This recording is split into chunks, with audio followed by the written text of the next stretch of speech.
I'm Become Samurai, a factual account from the 17th century. The 17th century was an era of profound transformation in Japan, a time when the nation was emerging from centuries of civil war into a unified feudal state under the Tokugawa Shogunate. Amidst the swirling tides of politics, warfare, and cultural change, one figure stands as the emblem of loyalty, discipline, and honor: the samurai. This narrative is proudly brought to you by Poly Speaks for You. At Poly Speaks for You, we are committed to empowering individuals, especially those with disabilities or learning challenges, through innovative text-to-speech and voice recognition technology.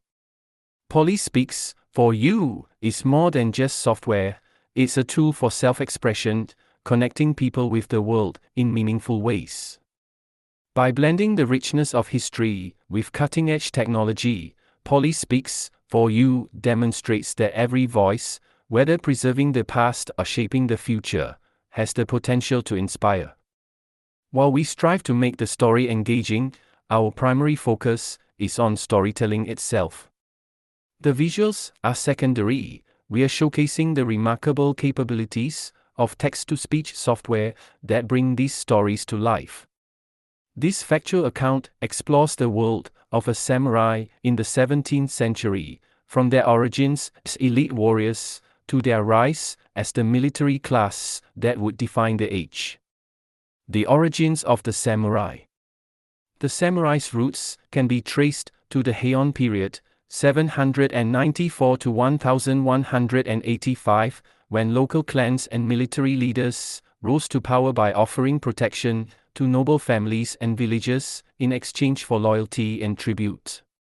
They evolved as mounted warriors, known for their skill with bows, spears, and eventually the sword, the iconic katana. By the 12th century, the samurai had become the dominant military force in Japan. Their power solidified with the establishment of the Kamakura Shogunate, 1192 to 1333, by Minamoto no Yoritomo. Samurai were bound by a strict code of conduct, or bushido, which emphasized virtues like loyalty, courage, honor, and self-sacrifice. This code would come to define the samurai, as it did for the 17th century warriors who lived through the unification of Japan. The Tokugawa era and the changing role of the samurai. When Tokugawa Ieyasu emerged victorious at the Battle of Sekigahara in 1600, he established the Tokugawa Shogunate, ushering in a period of relative peace and stability known as the Edo period, 1603 to 1868. This era was transformative for the samurai, as their role shifted from battlefield warriors to administrators and bureaucrats. With the threat of constant warfare diminished, the samurai adapted to a new life of governance, serving as loyal retainers to the daimyos, feudal lords. They collected taxes, oversaw the management of lands, and acted as law enforcers in a hierarchical society.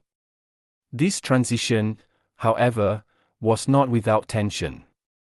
Some samurai lamented the loss of their traditional warrior lifestyle and saw their roles diminished in a time of peace. A samurai's daily life. In the 17th century, a samurai's life was one of discipline, study, and readiness. Despite the relative peace of the Edo period, samurai were expected to maintain their martial skills, continuing the practice of swordsmanship, archery, and hand-to-hand combat. The concept of tamashigiri, or test cutting, was a common training method where samurai would test the sharpness of their blades on rolled tatami mats or even condemned criminals. Education was also crucial. Samurai studied Confucianism, military strategy, literature, and poetry. The arts were considered an essential part of a samurai's development. It was not uncommon for high-ranking samurai to engage in tea ceremonies, calligraphy, and the patronage of no theater. This cultivation of the mind and spirit was as important as their combat readiness. However, even in times of peace, the samurai were ever prepared for the possibility of conflict. The memory of past wars and the anticipation of future threats kept their training and sense of duty sharp. Reminiscence of a Samurai, the Diary of Yamamoto Tsunotomo. The words of Yamamoto Tsunotomo, a former samurai and the author of the Hagakure, offer a rare glimpse into the mindset of a 17th century samurai. Written as a guide for young samurai, the Hagakure captures the essence of what it meant to live by Bushido in a changing world. One of the most famous passages states, "The way of the samurai is found in death. Meditation on inevitable death should be performed daily. Every day, when one's body and mind are at peace, one should meditate on being ripped apart by arrows, rifles, spears, and swords. And every day without fail, one should consider himself as dead." Tsunotomo's words reflect the deep internalization of loyalty and sacrifice that defined the samurai ethos, even in the absence of war. In his writings, we see a man reconciling the traditions of his warrior past with the realities of a more peaceful age. Armor and weaponry. Despite the shift from active warfare, the 17th century samurai continued to maintain and wear traditional armor, known as oyora or domaru, depending on rank and region. Their armor was lightweight and flexible, made of iron plates, laced together with silk, allowing for quick movement in battle. Helmets, called kabuto, were often adorned with elaborate decorations, including horns, crests, and other symbols of rank or clan. But the weapon that most defined the samurai was, of course, the katana.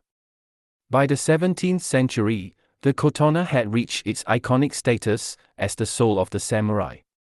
Forged by master craftsmen, the katana was not just a weapon, it was a symbol of a samurai's honor and status. Paired with a shorter sword, the wakizashi, this two-sword combination was known as daisho, meaning big little, and was carried by every samurai. A samurai's code, bushido and loyalty. Loyalty was the bedrock of the samurai's identity.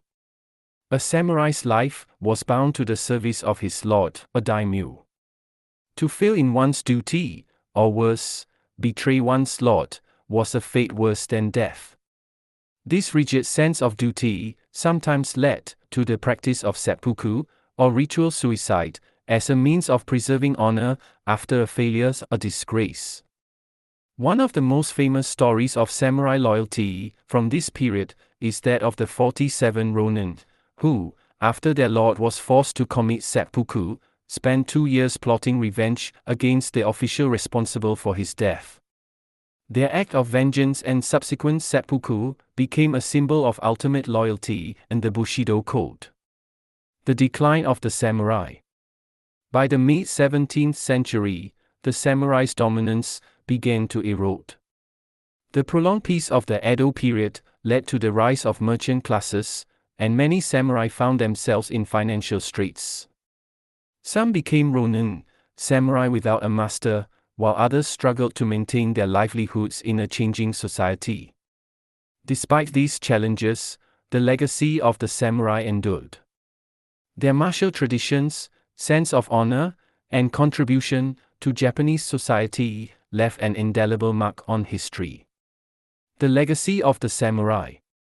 Though the samurai would eventually fade as a class, particularly with the modernization of Japan in the 19th century, their spirit lived on. The Bushido Code influenced Japan's military ethos well into the 20th century, and the samurai's values of discipline, loyalty, and sacrifice continue to resonate in Japanese culture today. This is the story of the 17th century samurai, a warrior class caught between eras, yet steadfast in their duty, honor, and way of life. Through their diaries, actions, and lives, they crafted a legacy that continues to capture the imagination of the world. If you're enjoying this story, please remember to hit like, share, and subscribe. Your support helps us continue creating content that educates and empowers. To learn more about South Africa's leading accessibility software and to support our dyslexic-friendly initiative, visit www.polispeaks4u.co.za. Thank you for watching.